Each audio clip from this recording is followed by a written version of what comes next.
C'est jour dédié pour l'élévation de l'âme de Tamar Bat Saada Zichronah Livracha. La question de Simon.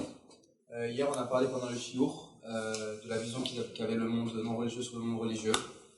Et moi, j'aimerais savoir comment on peut faire comprendre aux gens qui ne sont pas dans la Torah l'impact de l'étude de la Torah, pourquoi ça protège Israël et en quoi le fait d'étudier sur des livres toute la journée, ça a vraiment un impact dans le monde, quoi. Bon, il faut qu'il y ait un minimum de croyance. S'il ne croit pas en Dieu, le type, c'est très plus dur d'expliquer cela. S'il ne croit pas en Dieu, tu le fais voir le cours, la preuve irréfutable. Plus le cours Germania, normalement, c'est irréfutable, comme son nom l'indique. Ça, c'est en premier. Après que Dieu existe et qu'on a reçu la Torah de sa part, quel est le but de l'étude de Torah? Pourquoi c'est une mitzvah qui est tellement grande, équivalente aux 613 mitzvot réunis, à un point tel que le Chafetz Chaim fait le compte qu'en une minute, on peut dire 200 mots de Torah. Chaque mot de Torah vaut 613. Il faut faire donc 200 fois 613, ça fait combien? 120 000 et quelques. Si c'est difficile, comme ici à la Shiva, nos élèves, pour faire des frais durs de venir étudier, ils sont fatigués, c'est fois 100. Ça nous fait 120 000 fois 100, ça nous fait 12 millions. C'est ça, hein? 12 millions. De quoi? Ici, dans le monde? Ouais, 12, 13. Une minute de Torah. Si c'est Shabbat, c'est fois 1000, ça nous fait 12 milliards. S'il y avait un shiur où il y avait 20 personnes qui venaient et il n'y en a que 5 qui sont venus, ben il prend le mérite des autres en plus, ça fait fois 4. Donc ça nous fait déjà 48 milliards, ça va très vite. Pourquoi? Et pourquoi le peuple d'Israël est-il tellement protégé? Le critère numéro 1 de protection du peuple d'Israël dans les guerres et contre les ennemis d'Israël qui sont toujours là. Il faut comprendre que nous vivons, c'est extraordinaire, hein. Je crois qu'il n'y a aucun peuple au monde qui vit une chose pareille. Ça fait 70 ans que cet État existe, ça fait 70 ans qu'on est à la veille d'une guerre. Cette fois c'est la guerre vraiment, et c'est la veille d'une guerre. On est toujours en veille de guerre. Toujours en veille. Il n'y a aucun pays au monde où c'est comme ça. Et avant c'était comme ça aussi. Ça veut dire qu'on était en veille de chaque génération, quelqu'un savait pour nous anéantir, on est en veille d'anéantissement. D'accord? Et miraculeusement on survit et tous disparaissent. C'est écrit dans nos textes, et ça provient principalement du mérite de l'étude de la Torah. La question, pourquoi? Ben, c'est très simple. La Torah, c'est la pensée d'Hachem. Et quand notre esprit va rentrer, va commencer à essayer de comprendre la pensée d'Hachem, alors il est complètement concentré là-dedans, il s'unit avec la pensée d'Hachem. Donc il devient quelque part un avec Hachem. Hachem, c'est la sainteté. Hachem, c'est la superpuissance. Hachem, c'est l'infini. T'amènes de l'infini dans le monde du fini. Il est écrit que si un seul moment sur Terre, il n'y avait pas au moins quelqu'un, un juif qui étudie la Torah quelque part dans le monde, l'univers disparaît sur place. Parce que l'univers a besoin d'être nourri de la force infinie. On sait bien qu'il n'y a rien qui est statique. Un temps, on croyait qu'une pierre, c'est statique. Alors, on a pris le microscope, on a vu que non. C'est plein d'atomes. Dans les atomes, des électrons qui tournent à toute vitesse, etc. Il y a une énergie, d'accord? Aujourd'hui, tu prends de l'uranium enrichi, tu prends une molécule, tu l'éclates, c'est fini. Tu fais Hiroshima. Donc, il y a une puissance terrible dans chaque petit atome de rien du tout. D'où vient cette énergie? Elle provient de la source d'énergie Hachem. Son nom Yud Kei Vav Kei, qui était El Sera, d'accord? C'est l'être par excellence. Comment cette énergie, elle vient dans la matière? Elle vient par l'étude de la Torah principalement, qui fait que nous nous unifions avec la pensée divine, et dès lors elle a place dans ce monde-là. S'il y a de l'infini dans ce monde, s'il y a de la divinité dans ce monde peut subsister. Vu que nous sommes les agents qui amenons cela sur Terre, alors quand il y a un grand flux, le Nefesh Chaim, l'élève du Gaon de Vilna, il a écrit un bouquin qui a été traduit en français, dur d'accès en français, un peu plus facile à lire en hébreu, s'appelle Nefesh Chaim, l'âme de la vie. Là-bas, au début de ce livre, au chapitre 5, il dit que Dieu a appelé, quand il a créé l'homme, il lui a soufflé Nefesh Chaya, une âme vivante. Alors, le Nefesh Chaim amène les écrits de Kabbalah, de la mystique juive, et il dit, en fait, l'homme, il est l'âme de tous les mondes existants. Il y a des mondes supérieurs, des mondes spirituels, et des mondes inférieurs aussi, qu'on voit pas, les mondes des démons, les choses pareilles, d'accord? Il y a des mondes, toute la réalité. Nous sommes l'âme de ces mondes. Si le peuple d'Israël, son âme va être brillante, va être sainte, va amener un grand flux de divinité sur terre, alors on donne vie à tous ces mondes. Et sinon, c'est exactement le contraire. On est le robinet. on est le robinet. C'est pour ça que lorsque le robinet est fermé, ça va, on n'en met pas assez, Dieu nous secoue. Hélas, avec des décrets terribles, parce qu'il faut qu'on se réveille. Et si on se réveille pas, alors la souffrance peut faire le même travail que l'étude de Torah. C'est ou Torah ou souffrance. Alors je vais l'expliquer maintenant de façon plus rationnelle, bien qu'on est complètement dans l'irrationnel. Rationnellement, pourquoi l'étude de Torah? Parce que c'est le message de Dieu. C'est la pensée divine. Donc quand mon être va être, et plus on étudie avec concentration, plus c'est profond, plus je suis complètement pris là-dedans, plus je m'unis avec la divinité et j'amène à cela un flux de lumière divine dans le monde, pour moi-même et pour toute l'humanité. C'est aussi que c'est quelqu'un qui fait des péchés graves, d'accord? Alors, il nous écrit des fois, qu'est-ce qu'il doit faire comme tikkun, comme réparation? La première grande réparation, étude de Torah. C'est plus grand que tout. C'est écrit que Rabbeinu Hari, l'auteur de toute la Kabbalah, il donne des séries de jeûnes à faire pour certains péchés qui ont été faits. Quelqu'un qui a fait Zera al-Batala, la sommation involontaire, c'est 84 jeûnes de suite. Celui qui était avec une non-juive, 216 jeûnes de suite. Celui qui était avec une femme nida, 82 jeûnes de suite. Qui s'est mis en colère, 151 jeûnes de suite, etc. La colère, 150 151. Valeur numérique du mot casse, valeur numérique du mot colère. Et il écrit que celui qui étudie la Torah, mais pas 2 heures par jour, 10 heures par jour, d'accord, 8 heures par jour, comme vous, bien comme il faut, c'est pas besoin de aucun tikkun. Besoin de aucun tikkun. J'avais un élève qui était venu une fois à un séminaire à l'âge de 18-19 ans, mais avec sa boucle d'oreille, d'accord, il avait sa copine Goya, tout ça, un beau Marocain de Montréal, et il a fait tchouva aujourd'hui, c'est un Rosh Kolel, Baruch Hashem, il a fait une tchouva complète, et il m'a dit, qu'est-ce que je vais faire des tikkun? Il était allé voir Rav Ovadia Yosef. Lui, il lui a dit, t'étudies la Torah toute la journée, il a fait une bonne tape comme ça, en souriant, c'est bon, besoin d'aucun tikkun. Alors Pendant combien de temps? Hein? Pendant combien de temps? Je crois un certain temps. Pour vous dire que l'étude de Torah c'est quelque chose de mieux que tout, ça répare tout. D'accord? C'est comme quand on veut cachériser un ustensile, alors le meilleur moyen de cachériser, c'est au feu. D'accord? Tu prends un karcher et tout ça, jusqu'à ce qu'il rougeoie. D'accord? Or, la Torah est comparée au feu. Car ainsi, kikod vari, kaesh neum Hashem. Car ainsi ma parole, comme le feu, discours de Dieu. C'est du feu. Si tu la Torah comme ça, avec feu, tu es enthousiasme, parce que quand t'es comme ça, ça c'est de la blague, d'accord? Et tu dis comme ça, très fort, et tac, et tu rentres dedans, et t'es concentré, ça répare tout. Et si tu kiffes en plus, en étudiant, tu as gagné le gros lot. Pourquoi? Parce qu'Hachem, il veut notre cœur. Et le meilleur moyen d'aimer Hachem, c'est lorsque tu aimes sa Torah. C'est clair. Comment faire? Des fois, on n'a pas envie d'étudier. C'est super casse-pied. On n'arrive pas. Il faut, le Rav Benson, il a dit, vous croyez que c'est facile d'étudier? Il a dit, c'est comme prendre une pioche et taper dans du béton. Pas facile.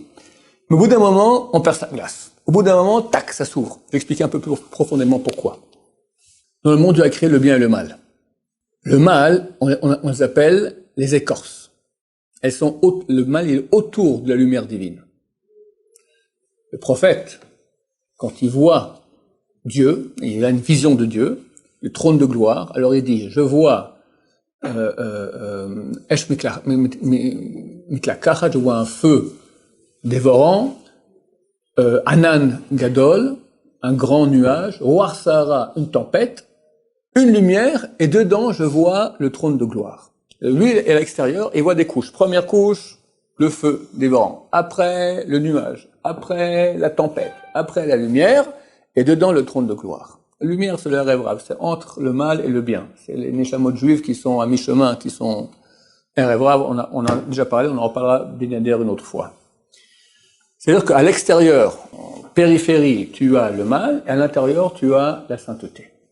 Alors, quand tu vas étudier la Torah, qu'est-ce qui se passe? Quand tu vas à l'extérieur, donc tu touches les écorces. C'est dur, ça fait mal, on comprend pas, rien. Par le fait que tu te casses la tête pour comprendre, tu fais la Gemara 1 fois, 2 fois, 3 fois, tu comprends pas, 4 fois, 5 fois, 6 fois, ça casse, cet effort-là que tu fais, il casse l'écorce. À ce moment-là, la lumière divine qu'il y a dedans, le secret, ce que tu n'as pas compris, apparaît, et tu as une jouissance normalement qui est très grande. Plus l'écorce, elle était grande, plus la lumière qu'il y a dedans, elle est grande. Si tu as une petite lumière, tu as une petite écorce. Quand tu as une grosse lumière, tu as une grande écorce. Il faut se casser la tête. Et ça, c'est la grande jouissance qui fait que tout à coup, tu arrives à casser, et cette lumière vient, au bout d'un moment, ton âme et sens, cela, Il n'y a aucune jouissance sur terre qui équivaut à cette jouissance parce que c'est la jouissance de la neshama. La neshama, c'est infini. Le corps, c'est fini. T'as une jouissance, vous remarquerez que toutes les jouissances qu'il y a corporelles, elles sont courtes. Tu manges. Allez, il y a des vins, hein. La bouteille à 10 000 euros. Il y en a. D'accord? Donc la gorgée, c'est 500 euros. D'accord? C'est dommage de la boire glou glou glou comme ça, la bouteille. Ah bah, c'est 3 000 euros en 2 secondes. Alors tu prends une gorgée. À gauche, à droite, devant, derrière, à gauche, à droite, devant, derrière. Combien de temps? Au bout de 30 secondes, c'est de la salive, ça devient dégueulasse. D'accord? T'avales.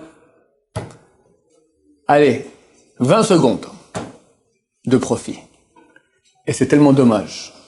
Si Hachem avait voulu qu'on ait un peu plus de profit, il aurait fait que même dans l'œsophage, on ait des papilles gustatives dans l'œsophage jusqu'à l'estomac, comme ça au moins quand ça descend, tu jouis encore.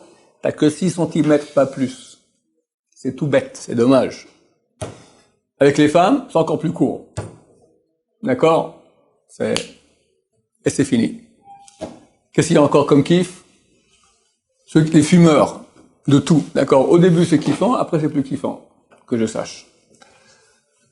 Alors que l'infini, c'est infini. Et ça, c'est le petit que tu reçois dans la mazé, dans ce monde-ci. Le monde à venir, infini. Infini. On n'a pas idée de qu'est-ce que c'est. C'est écrit que le Olam Haba, aucun prophète n'a pu voir ce que c'est. Tellement c'est haut. Ni ange, ni rien du tout. C'est une lumière qui... C'est Hachem. C'est Hachem. Et quand tu lis la Torah, tu fais un avec Hachem. Alors, vous croyez que ça va aller facilement? C'est dur. C'est dur. Il n'y a pas de chose qui ait une valeur spirituelle qu'on peut acquérir facilement. Ça n'existe pas. La Gemara dans Megillah, elle dit, il y a gata matzata ta'amin. T'as peiné et t'as trouvé. T'arrives à un résultat spirituel, tu peux croire que t'as trouvé. Parce que t'as peiné. T'as pas peiné et t'as trouvé, ne crois pas que t'es trouvé. T'as fait du surplace. C'est impossible d'arriver à un degré spirituel sans effort, c'est dur, c'est cassant, terrible. Racontez le Stipler. Le Rav Chazam, vous connaissez tous ici à l'Yeshiva, son père était très proche du Stipler. Le Stipler, c'est le père de Racham Kanevsky. C'était un homme kadosh, kadosh, kadosh. Et au Roi HaKodesh, il voyait tout. Il était du feu. Et un mot qu'il disait, ça se réalisait. Phénoménal. Un jour, le père de Rav Chazan va voir le Stipler et lui dit, tu me prends pas pour un menteur. Chas Shalom, Kvod Harav. Non. Tu me prends vraiment pas pour un menteur. Chas Shalom, Kvod Harav. Pourquoi? Alors écoute-moi bien. Chaque jour le matin, quand je m'assieds pour étudier, entre 20 minutes, 40 minutes, j'ai des souffrances terribles. C'est insupportable. J'ai envie de partir. Très, très, très dur. Et à la fin, je rentre, ça commence à devenir doux et bon. Même le Stipler, qui est un homme kadosh, kadosh, kadosh, tout Torah, son fils est le Rav Shlomo a dit, ici, un homme sur terre qui va pas en enfer dans nos générations, c'est Rab Chaim Kanevsky, d'accord? Kadosh.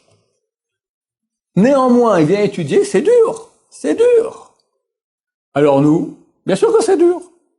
Il y a 40 000 bonnes raisons que ces rabbins ont envoyées pour nous empêcher d'étudier. Soit t'as mal au ventre, t'as mal à la tête, t'as mal à la gorge, t'as mal au truc, t'as ta copine qui veut plus te parler, qu'est-ce que j'en sais? N'importe quoi. Et ça, c'est des trucs non. Après, tu viens étudier.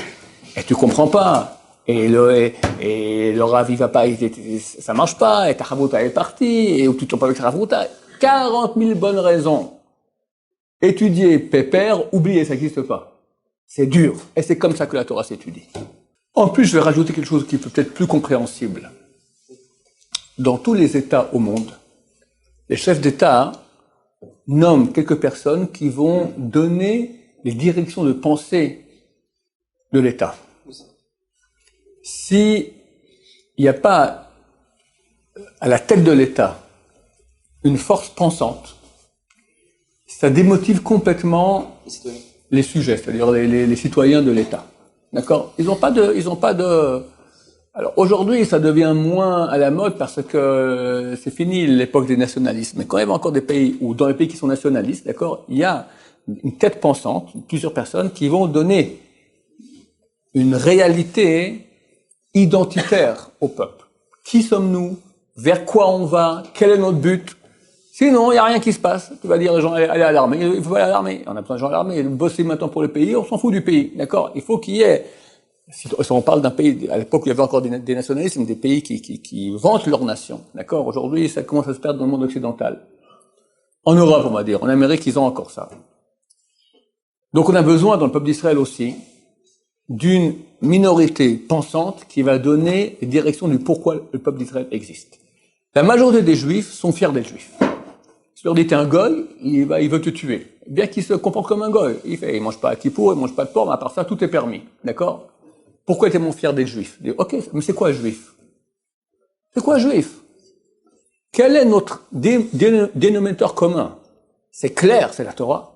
Sans ça, il n'y a plus de judaïsme. Si l'arrière-grand-père de ce type-là, il pratiquait pas, lui, aujourd'hui, il est goy. Goy, vraiment terminé, assimilé, d'accord, fils de Christine. Il n'y a pas de juif qui est un arrière-grand-père qui n'était pas pratiquant. Parce que s'il n'y a pas la Torah, il n'y a plus de juif. C'est ça notre définition. T'as pas d'autre définition du juif. Ils ont essayé en Israël ici de faire une nouvelle sorte de personne, l'israélien. L'histoire commence en 48. Avant, Wallo, ça n'existe pas. D'accord? Ça s'appelle, il y avait un peuple d'exil avec des sortes de trucs bizarres. Nous, on a créé une nouvelle génération maintenant, mais ça tient pas le coup. Ça tient pas le coup. C'est fini. Aujourd'hui, le nationalisme israélien, il est en perdition totale. Et les gens se réveillent. Parallèlement, ils comprennent alors pourquoi j'existe, qui je suis. Bon, Franco a su un peu qu'est-ce qui s'est passé quand on était d'Israël, pourquoi c'est arrivé comme cela. Ok, je crois que ça suffit pour répondre à ces gens-là. Baruch Adonai, l'olam, amen, amen.